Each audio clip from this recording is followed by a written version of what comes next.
मैं मुंबई का रहने वाला हूं। मैंने अपने शहर को जलते देखा है। तो वो जो आए थे जलाने, वो स्वीडन या इजिप्ट से तो नहीं आए थे। आज तक पीटीवी पे हिंदुस्तान का बड़े से बड़ा राइटर चला जाए, बड़े से बड़ा कलाकार पीटीवी पे नहीं बुलाया जाता। ये जो हुआ है पहलगाम, ये कुछ कुछ दिनों के बाद ये होता रहता है। और ये मेरा बड़ा दुख है कि मुंबई से आपको क्या दुश्मनी है, मुंबई कर से क्या दुश्मनी है आपको, हमने आपका क्या बिगाड़ा। पाकिस्तान का प्रोपेगेंडा, पाकिस्तान का एस्टेब्लिशमेंट, पाकिस्तान का मुल्ला, पाकिस्तान की फौज क्या कहते हैं कश्मीर के बारे में, कि ये जो सारे कश्मीरी हैं दिल से पाकिस्तानी हैं।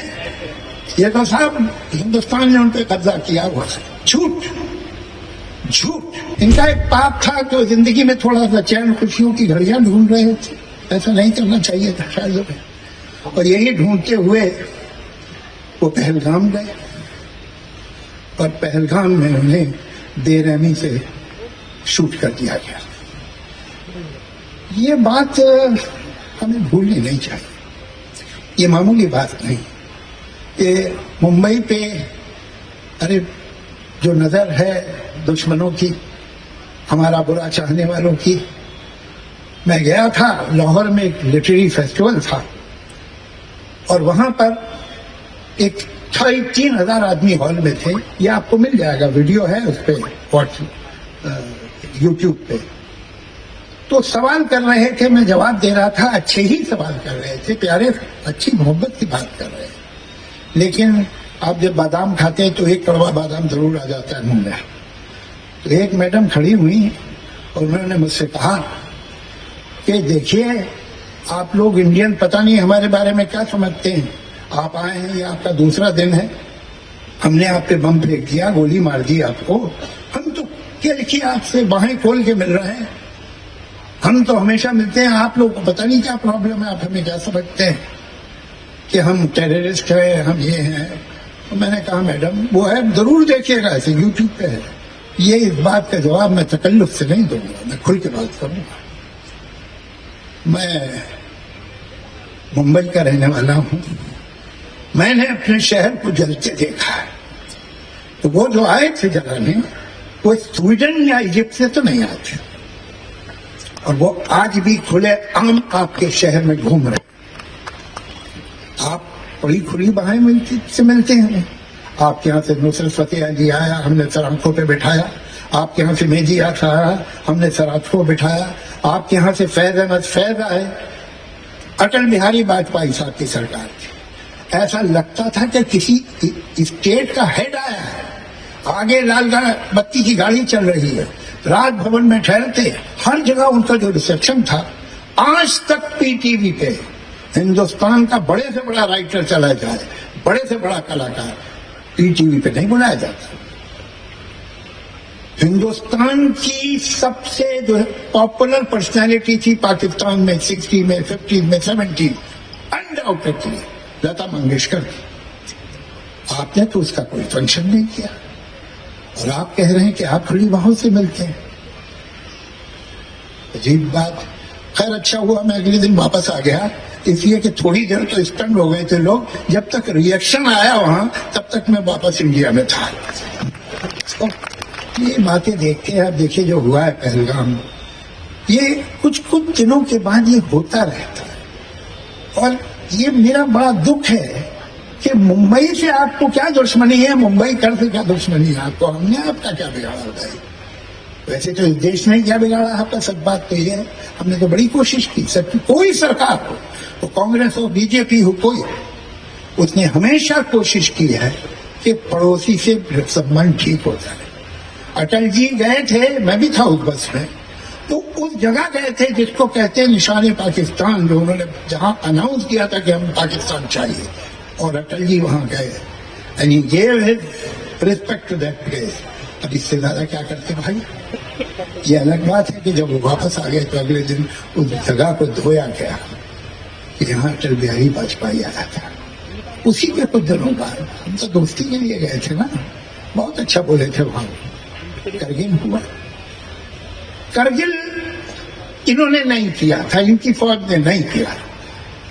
हमने देखे हैं, वो पेपर देखे हैं, हमने वो डायरी देखी, मैं गया हूं करगिल, जहां डिटेल्स हैं हर चीज की। ये इन्हीं की फौज थी, इनकी रेजिमेंट थी। ये 48 में भी जब आए थे तब भी ये नहीं आए थे, वो तो ट्राइबल घुस गए थे। और आज भी ये जो हुआ है, जो आदमी थे ये इनके नहीं थे, शायद जर्मनी से आए हों, क्या मालूम। ये वो लोग हैं। मैं आपको बताऊं करगिल का किस्सा क्यों मुझे मालूम है कि मैं 1 साल बाद वापस गया था। वो बटालिक हो, द्रास हो, हर जगह मैं रेजिमेंट के साथ 3-3, 4-4 दिन रहा और उसी के बाद मैंने लक्ष्य पिक्चर लिखी थी।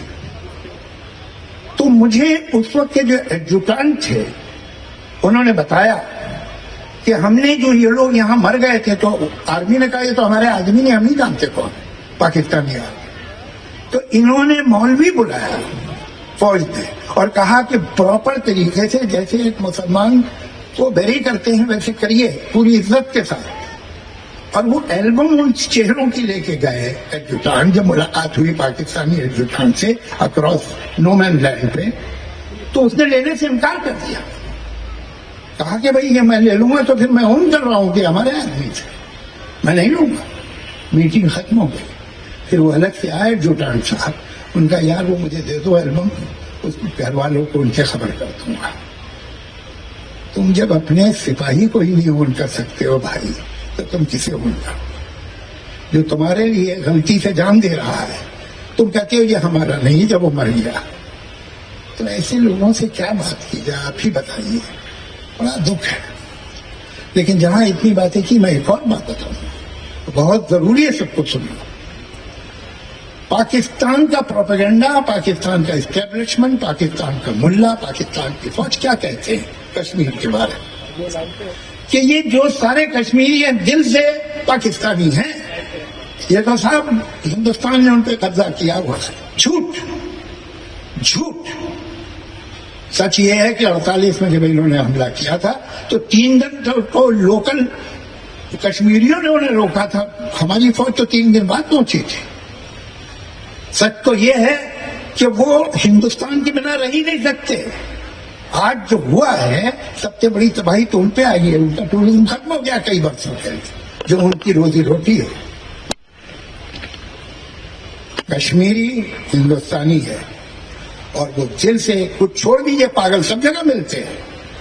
90%, 95%, 99% कश्मीरी हिंदुस्तान का वफादार है। और वो लोग जो मसूरी में या किसी कश्मीरी स्टूडेंट को किसी यूनिवर्सिटी में मारते हैं, उनको मालूम होना चाहिए कि वो पाकिस्तान की फौज से अग्री कर रहे हैं। अगर इसको आप पाकिस्तानी समझ रहे हैं, जो मसूरी में नौकरी कर रहा है या साउथ की किसी यूनिवर्सिटी में पढ़ता है, तो यही तो कहता है पाकिस्तानी मुल्ला, यही तो कहता है पाकिस्तानी फौज और उसका प्रोपेगेंडा। आप उसे कंफर्म कर रहे हैं, उसे क्लब कर रहे हैं उनके साथ। ये गलती नहीं होनी चाहिए। जितने कश्मीरी हिंदुस्तान के किसी भी हिस्से में, हमारे यहाँ भी, उनको पूरा प्रोटेक्शन दीजिए। उनसे कहिए तुम हमारे भाई हो, कोई तुम्हारा बाल दिखा नहीं करेगा, तुम कश्मीरी हो, तुम हिंदुस्तानी हो। हम उनको पाकिस्तानी क्यों समझे भाई? यही तो वो कहते हैं, तो हम उन्हें कंफर्म करें। इससे बड़ी गलती कोई होगी नहीं, इरादा नहीं है। हमें, मैं रिक्वेस्ट करता हूं सरकार से, दिल्ली की सरकार, कि ये बहुत बार हो गया है, एक बार नहीं हुआ। ये आप देखिए इतिहास, तो पिछले 75 बरस में हर 2-3 साल बाद ऐसा एक हंगामा होता है। अब आप स्टेप लीजिए, ये सरहद पे कुछ फुलझड़ियां छोड़ने से काम नहीं चलेगा। अब कोई सॉलिड स्टेप लीजिए। आप ऐसा कर दीजिए कि वो जो पागल वहां का आर्मी चीफ है, उसकी स्पीच सुनिए जरा। वो एक समझदार आदमी नहीं दे सकता। ये किस तरह का आदमी है? वो कहता है सही बात है, हिंदू अलग होते हैं, वो अलग कौम है, मुसलमान अलग कौम है। अरे इसको ये भी नहीं ख्याल कि उसके मुल्क में भी कुछ हिंदू रहते हैं, तो उनकी कोई इज्जत नहीं करता। उनकी भावना की, उनके इमोशन की, उनकी फीलिंग्स की, उनके स्टेटस की कोई इज्जत नहीं तुझे। किस तरह का आदमी है भाई तू? तो पागल लगता है। इन लोगों को ऐसा जवाब मिलना चाहिए, छोटी मोटी बात से समझने वाले नहीं है, कि इन्हें याद रहे अभी तक इन्हें याद नहीं हुआ है।